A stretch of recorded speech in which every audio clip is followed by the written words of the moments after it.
Well, let's cross over to Belfast, joined by author and Middle East expert, Mr. Saeb Sha'ath. Thank you so much for being with us. How do you see this situation?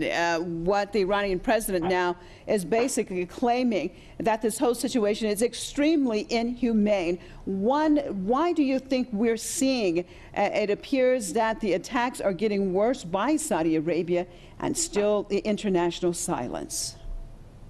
I agree with Mr. President what he said.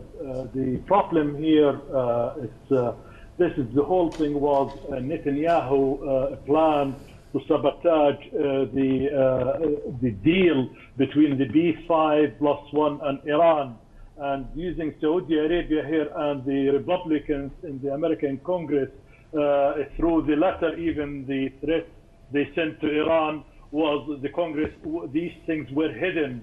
And then Saudi Arabia has to change policy in Yemen. This policy change, it happened in the late days of the late King Abdullah, not just with King Salman.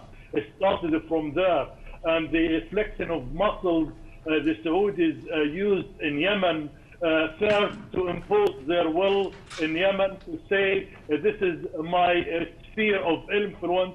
Nobody gonna take Yemen away from me. I'm going to keep it as a poor example area for anybody trying to revolt in Saudi Arabia, to see what they're going to suffer, the fate they're going to suffer in Yemen. And that is their role in Yemen. The other of it is they're trying to drag Iran to be engaged in the ground of Yemen through any military adventure, so that can sabotage So, Mr. Sha'ath, you're saying that the actual goal is actually to pull Iran into this war directly? Definitely. And do you think that that's also from the international community, or just from Saudi Arabia itself that wants this to happen? This is supported by the American Republicans, the Congress, and some players like the French President Hollande. He is into this as well with them to try to sabotage the nuclear. The French wanted the financial dividends of Saudi Arabia through military deals. The Americans as well, they are through the summit which is going to take place in Camp David soon enough. President Obama will be telling them, the GCSE leaders, they are going to install a highly sophisticated, expensive missile shield to protect them, quote unquote, from Iran. Exactly like the one they installed in Poland and the Czech Republic. But this one will be actually directed to protect the entity, Zionist entity, Israel, from the Iranian threats.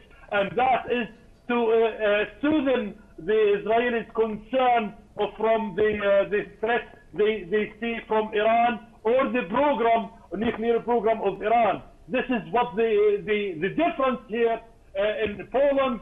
The American paid for that, and the Czech Republic for the missile shield.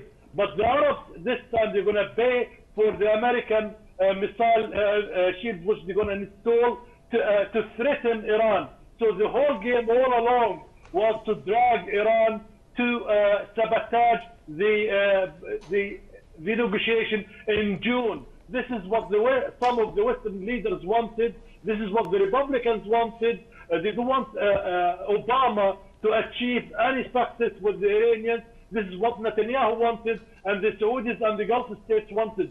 Yemen paying the price. Yemen today being treated exactly like the Palestinians in Gaza. To push those people through the humanitarian catastrophe they are facing, and to protest in the streets, to direct their anger against the revolutionaries who are trying to stop the Saudis and the Americans meddling in Yemen, who are trying to defeat the Al-Qaeda in Yemen. Thank you so much out of Belfast, Mr. Saeb Sha'ath, author and Middle East expert, for being with us.